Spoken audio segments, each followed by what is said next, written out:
apesar de haver alguns, até uma boa oposição. Acho que o Ricardo Rinirix é uma boa oposição, acho que o Walter Monteiro é até uma boa oposição, o Acef nem tanto, mas acho que ficou uma eleição muito tranquila, muito fácil para o Landim. E eu acho que nesse momento, devido ao racha de um grupo um pouco mais hegemônico, eu acho que caminha para ser uma eleição difícil. É óbvio, né? Aí a gente viu na reportagem, né? O grupo do Landim acha que está tudo bem, é lógico que acha, ninguém vai falar publicamente que a vaca foi para o brejo, ou que está com medo de perder. Isso não pode ser falado, até porque isso baixa a moral de quem está do seu lado. Agora, que tem movimentos interessantes acontecendo e que colocam em risco a continuidade, né? Porque, aliás, é até difícil falar de continuidade, porque quando a gente fala de BAP, quando a gente fala de MGM, né, Maurício Gomes de Matos, e quando a gente fala de Dunche, nós estamos falando de caras que até pouco tempo estavam no mesmo grupo. São caras do mesmo grupo. Então, as divergências programáticas de cada um possivelmente são muito pequenas, possivelmente não existe tanta diferença assim. Possivelmente seria muito fácil compor essas pessoas num grupo único. Porém, estamos falando de poder, estamos falando de vaidade pessoal, ou até de uma vontade pessoal de ter um pouco mais de ingerência, ou aquela situação de eu quero ser o presidente, eu quero fazer. Porque isso que a gente viu não é a primeira vez que está acontecendo. Eu vou puxar a memória de vocês. Esse grupo hoje hegemônico do Flamengo começa para disputar as eleições de 12, né, para começar o triênio em 13, né, se eu não me engano. É isso mesmo. E aí, o cabeça foi o Bandeira de Melo. Mas naquele grupo estavam Landim, Valim, próprio BAP. Aí, para o triênio de 2016, já saiu uma galera. Ficou o Bandeira de um lado e o Valim do outro, mas era o mesmo grupo. Em 19, aí já veio de maneira mais hegemônica com o Landim, e agora a gente está acontecendo a mesma coisa. Não são pessoas que pensam tão diferente assim, mas existe uma dissidência. E o que eu acho também, tá? E aí o que toda oposição gosta? Enfrentar alguém que não considera muito forte. Eu tenho essa impressão do Dunche. Eu tenho muito essa impressão do Dunche. Vamos fazer um exercício hipotético aqui. Se esse fosse o primeiro triênio do Landim, não haveria essa dissidência toda.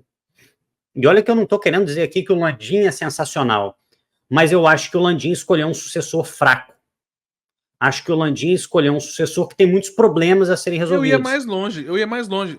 Se mesmo depois do segundo mandato do Landim a gente tivesse uma outra pessoa para ser o candidato, eu acho que não estaria do jeito que está. Eu acho que literalmente a escolha foi ruim. Exatamente. Ainda mais de um cara que tem um passado com o pai, onde a gente sabe do que aconteceu envolvendo Dunche e Zico. Tudo isso pesa muito, Rafa, na minha opinião. Cara, eu nem vou no pai. Eu entendo o argumento, mas eu nem vou porque eu não acho que o filho tem que pagar pelo preço do pai. Mas eu acho que quase invariavelmente o Dunche é infeliz quando fala. O Dunche, ele tem um problema a resolver, tá? Ainda não está provado, que é o tal, por exemplo, o Twitter do Roberto Dodien, que ninguém sabe quem é o Roberto Dodien, que é um Twitter fake, que inclusive ofendeu o Bandeira e tal. E aí, aparentemente, existem indícios que foi, por exemplo, o Dunche. Eu não vejo competência no Dunche. E aí, um BAP da vida, porra, é óbvio que o tubarão vai farejar sangue na água, meu irmão. Você cai uma gotinha de sangue na água, o tubarão a 2 quilômetros de você já sabe que você está ali sangrando, meu irmão. É questão de tempo ele chegar até você. Para mim, é o que aconteceu. Todo mundo viu. Essa eleição é factível. Essa eleição é possível que um grupo faça uma dissidência e chegue à presidência do Flamengo. E aí o BAP foi nessa. Tanto que, há algum tempo, a esperança do BAP era ser indicado como sucessor de Landim. O plano do BAP, por exemplo, era ser o candidato da situação. É uma oposição, portanto, totalmente circunstancial a quem vai ocupar aquela cadeira de presidente e não necessariamente uma mudança de ideias. Eu mesmo não espero tanta diferença assim, por exemplo, do BAP para o Landim. Acho que eles são mais ou menos tem filosofias parecidas, Por mim não seria nenhum dos três, tá? Para ser sincero. Cara, infelizmente, tá? Infelizmente, a gente precisa, muitas vezes, torcer pelo menos pior, tá? Isso acontece em qualquer eleição, galera. Isso acontece em qualquer eleição. Você aí em casa provavelmente já praticou o voto útil. Ó, chegaram 2 candidatos aqui para serem prefeitos da minha cidade. Tem um que eu acho péssimo e outro que eu acho ruim. Votei no ruim. Tem um outro aqui que eu acho que é bandido e outro que eu acho que poderia ser melhor. Você vai no que poderia ser melhor. Um é bandido, o outro é ladrão. E aí? Isso.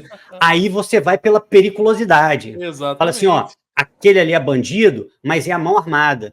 O outro ali é bandido, mas ele furta a roupa no varal e sai correndo. Eu vou no que furta a roupa.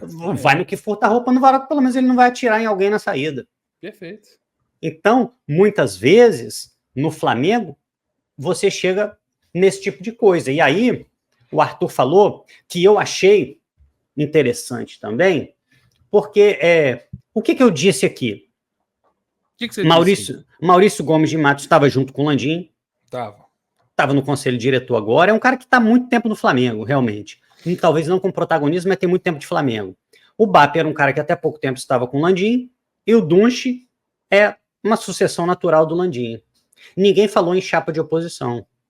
Oposição pode ser, talvez, até o fiel da balança dessa eleição do Flamengo. Talvez, eu queria muito ver algum candidato além desses aí.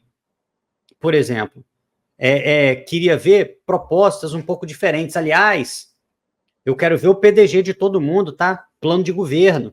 É muito importante. Essa fase aí de campanha do Flamengo não é só pedir voto e falar que ganhou Libertadores, não. Já falei isso aqui, é o momento de estabelecer pactos com os sócios que vão votar. Uma das maiores vergonhas para mim que os associados do Flamengo nos fizeram passar nos últimos anos foram eleger o Rodolfo Landim sem que ele tivesse divulgado um plano de governo para o triênio 21 a 24. Alguém que quer ser presidente do Flamengo tem a obrigação de deixar muito claro aquilo que pretende fazer e ser cobrado por isso caso não faça. Então, eu vou ler o de todo mundo, vou ler atentamente, caso seja divulgado, né? O Landim abriu esse precedente ruim. Não sei se o Dunche vai fazer a mesma coisa. Mas eu acho que a gente precisa entender o seguinte: são eleições essencialmente diferentes. A reeleição do Landim, no último triênio, praticamente cartas marcadas. Assim, era fácil saber que o Landim seria reeleito. E aí a oposição está lá muito mais para marcar uma posição. Esse tipo de candidatura é importante.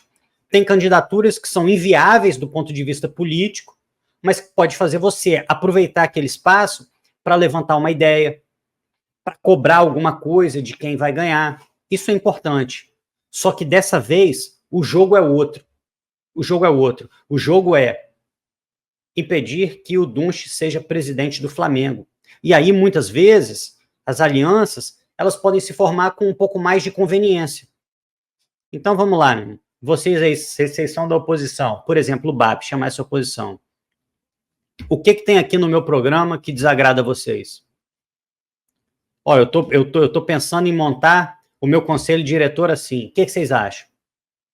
E aí, dessa forma, tentar atrair uma oposição